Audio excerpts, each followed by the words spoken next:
ನಿಸ್ವಾರ್ಥ ಸೇವೆಯನ್ನು ಪೂರೈಸಿದ ಜಿಲ್ಲಾ ಆರೋಗ್ಯ ಅಧಿಕಾರಿ ಡಾಕ್ಟರ್ ಎಸ್.ಎಂ. ಹೊನಕೇರಿ.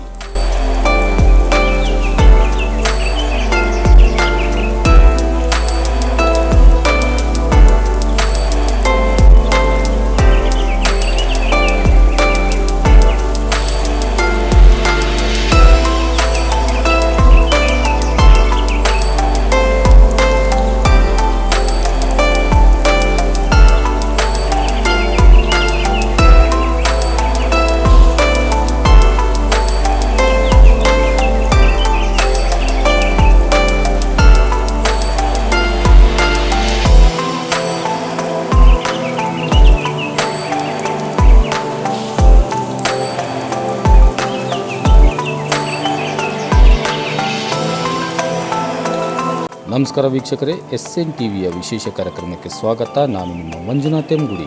ಜಿಲ್ಲಾ ಆರೋಗ್ಯ ಮತ್ತು ಕುಟುಂಬ ಕಲ್ಯಾಣ ಅಧಿಕಾರಿಗಳ ಕಚೇರಿ ಧಾರವಾಡ ಇವರ ಜಿಲ್ಲಾ ಆರೋಗ್ಯ ಅಧಿಕಾರಿಗಳಾದ ಸನ್ಮಾನ್ಯ ಶ್ರೀ ಡಾಕ್ಟರ್ ಎಸ್.ಎಂ. ಹೊನಕೇರಿ ಅವರ ವಯೋನಿವೃತ್ತಿ ಕಾರ್ಯಕ್ರಮದ ಅಂಗವಾಗಿ ನಿನ್ನೆ ಕರ್ನಾಟಕ ಡಿಜಿಟಲ್ ಮೀಡಿಯಾ ಕ್ಲಬ್ ಮತ್ತು ಕರ್ನಾಟಕ ಕಾರ್ಯನಿರತ ಪತ್ರಕರ್ತರ ಧ್ವನಿ ಸಂಘ ಇವರ ಜಂಟಿ ಸಹಯೋಗದೊಂದಿಗೆ ಡಾಕ್ಟರ್ ಎಸ್.ಎಂ. ಹೊನಕೇರಿಯವರನ್ನು ಸನ್ಮಾನಿಸಿ ಗೌರವಿಸಲಾಯಿತು.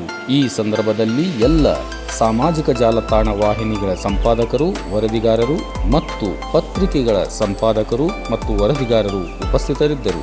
ವೀಕ್ಷಕರೇ, ನಿವೃತ್ತ ಜಿಲ್ಲಾ ಆರೋಗ್ಯ ಅಧಿಕಾರಿಗಳಾದ ಸನ್ಮಾನ್ಯ ಶ್ರೀ ಡಾಕ್ಟರ್ ಎಸ್.ಎಂ. ಹೊನಕೇರಿಯವರು ತಮ್ಮ ವೃತ್ತಿ ಜೀವನದ ಕೆಲವೊಂದಿಷ್ಟು ಅನುಭವಗಳನ್ನು ನಮ್ಮೊಂದಿಗೆ ಹಂಚಿಕೊಂಡಿದ್ದಾರೆ. ಅವರು ಏನು ಹೇಳಿದ್ದಾರೆ ಅನ್ನೋದನ್ನ ನೋಡೋಣ ಬನ್ನಿ.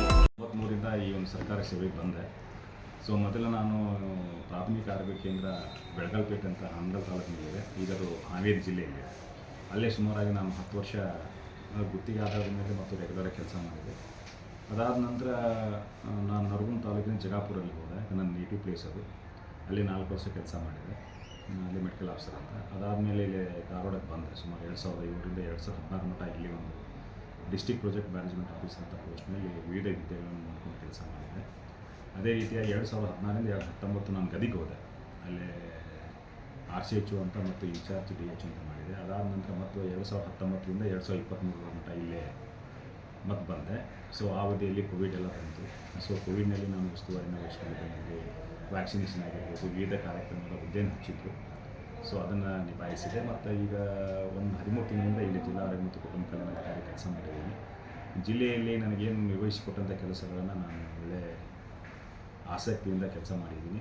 ಸೊ ಸರ್ಕಾರಕ್ಕೆ ನನಗೆ 33 ವರ್ಷ ಸುದೀರ್ಘ ಸೇವೆಯನ್ನು ನೀಡಿದ್ದಕ್ಕಾಗಿ ನಾನು ಸರ್ಕಾರಕ್ಕೆ ಮೊದಲನೇದಾಗಿ ಅಭಿನಂದನೆಗಳನ್ನು ಕೃತಜ್ಞತೆಗಳನ್ನು ಸಲ್ಲಿಸ್ತೀನಿ. ಮತ್ತು ನನಗೆ ಸಹಕಾರ ಮಾಡಿದಂಥ ಎಲ್ಲರಿಗೂ, ನನ್ನ ಆಫೀಸಿನ ಎಲ್ಲ ಸಹಚರರಾಗಿರ್ಬೋದು, ಆಸ್ಪತ್ರೆಯ ಎಲ್ಲ ಸಿಬ್ಬಂದಿಗಳಿಗೂ ಮತ್ತು ಪತ್ರಿಕಾ ಮಾಧ್ಯಮದವರಿಗೂ ಮತ್ತು ತಮ್ಮೆಲ್ಲರಿಗೂ ನನಗೆ ಸಹಕಾರ ಕೊಟ್ಟು ಕೆಲಸವನ್ನು ನಾನು ಮಾಡಿಕೊಡುವಂಥ ತಮ್ಮೆಲ್ಲರಿಗೂ ನಾನು ಮತ್ತೊಮ್ಮೆ ನನ್ನ ಹೃದಯ ತುಂಬಿ ನಮ್ಮ ಕುಟುಂಬದ ಪರವಾಗಿ ತಮಗೆಲ್ಲರಿಗೂ ನಾನು ಪೂರ್ವಕವಾದ ಆಭಾರಿಯಾಗಿ ಅಭಿನಂದನೆಗಳನ್ನು ಸಲ್ಲಿಸ್ತೇನೆ. ಕೆಲಸ ಕಾರ್ಯಗಳ ಒತ್ತಡ ಜೊತೆಯೂ ನಾನು ಅವ್ರು ಏನು ಹೇಳಿದ್ರು ಆಯಿತು, ಮತ್ತು ಯೂಶಲಾಗಿ ಸ್ಪಂದನೆ ಮಾಡ್ಕೊಂಡು ಹೋಗ್ತಿದ್ದೆ. ಅಂತ ಪ್ರೆಷರ್ ಬಂದಿಲ್ಲ, ಯಾವುದು ಬಂದಿಲ್ಲ.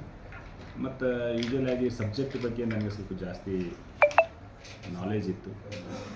ನಾನು ಕೆಲಸ ಮಾಡ್ತಾ ಇರುವಂಥ ಹಂತದಲ್ಲಿ ಸ್ವಲ್ಪ ನಾನು ಯಾವುದೇ ರೀತಿಯಿಂದ ನಿರ್ಭೀತಿಯಿಂದ ನಾನು ಕೆಲಸವನ್ನು ಮಾಡ್ತಿದ್ದೆ. ಸಣ್ಣ ಪುಟ್ಟ ಬಂದರೂ ನನ್ನ ಮಾತಿನಿಂದ ಆಗಿತ್ತು. ಮತ್ತು ಅದಕ್ಕೆ ಏನಾದರೂ ಅವಶ್ಯಕತೆ ಇತ್ತು ಅಂದರೆ ನಾನು ಪೂರೈಸ್ಕೊಂಡು ಕೆಲಸ ಮಾಡಿ ಸಂತೋಷ ನೀಡುವಂಥ ಕೆಲಸ ಕಾರ್ಯಗಳು.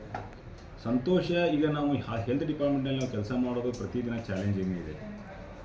ಪ್ರತಿಯೊಂದು ನಾವು ಹಂತದಲ್ಲಿ ಏನಾಗಿತ್ತು ಅಂದರೆ, ನಾವು ಪ್ರೋಗ್ರಾಮ್ ವರ್ಷ ಕೆಲಸ ಮಾಡ್ತಿರ್ಬೇಕಾದ್ರೆ ಈಗ ತಾಯಂದಿನ ಮರಣ ನಾವು ಆಸ್ಪತ್ರೆಯಲ್ಲಿ ಕೆಲಸ ಕಾರ್ಯಗಳ ನಿರ್ವಹಣೆ ಮಾಡ್ತಕ್ಕಂಥದ್ದು. ಯಾಕಂದರೆ ಈ ಜನರ ಎಕ್ಸ್ಪೆಕ್ಟೇಷನ್ ಭಾಳ ಜಾಸ್ತಿ ಇದೆ.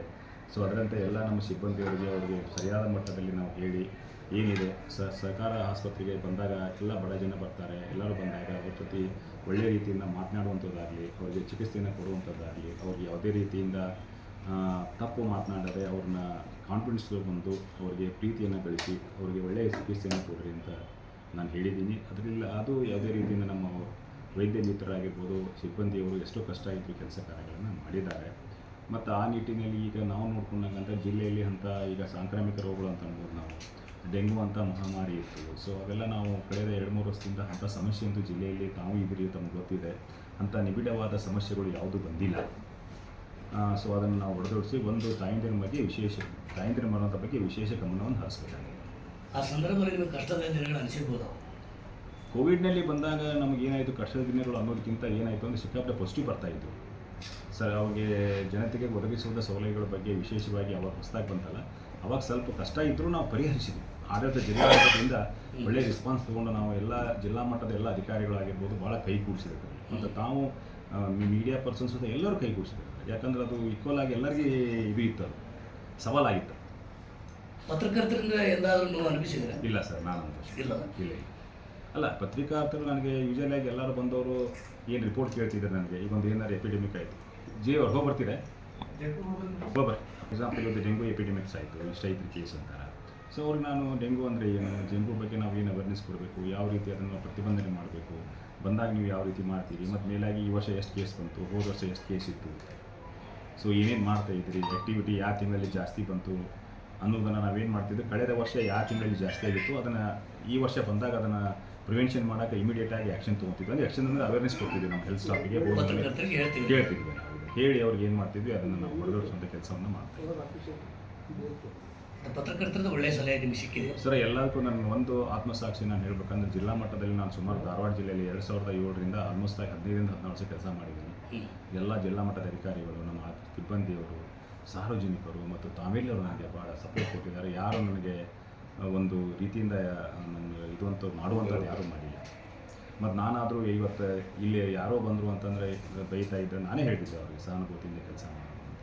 ಸರ್ಕಾರ ಜಿಲ್ಲೆಯ ತಾಲೂಕು ಆರೋಗ್ಯ ಅಧಿಕಾರಿಗಳು ಎಲ್ಲೋ ಒಂದು ಕಡೆ ಸ್ವಲ್ಪ ನಿರ್ಲಕ್ಷ್ಯ ಧೋರಣೆ ತಾಳ್ತಾರಂತ ಸ್ವಲ್ಪ ನಮಗೆ ಬಂದಿತ್ತು ಮಾಹಿತಿ. ತಮಗೇನು ಅನ್ನಿಸ್ತದೆ ತಮ್ಮ ಅಧಿಕಾರ? ಸರ್, ಯೂಶಲಿ ಆಗಿ ಈಗ ಯಾರು ನನ್ನ ಫೋನ್ ಬಂತು ಅಂತಂದರೆ, ಫಾರ್ ಎಕ್ಸಾಂಪಲ್ ನಾನು ಇಮಿಡಿಯೇಟಾಗಿ ಅವ್ರಿಗೆ ಫೋನ್ ಮಾಡಿ ಅದನ್ನ ಇಮಿಡಿಯೇಟ್ ಅಟೆಂಡ್ ಮಾಡಂತ ಹೇಳ್ತಿದ್ದೆ ಸರ್. ಸ್ವಂತ ಏನಾರು ಬಂದರೂ ಸಹ ನಾನು ಅವ್ರಿಗೆ ಮನವರಿಕೆ ಮಾಡಿಕೊಂಡು ಅದನ್ನು ಹೇಳಿ ಕೆಲಸವನ್ನು ಮಾಡಿಸುವಂಥ ಪ್ರಯತ್ನ ಮಾಡಿದ್ದೆ. ಭಾಳ ಸಂತೋಷ.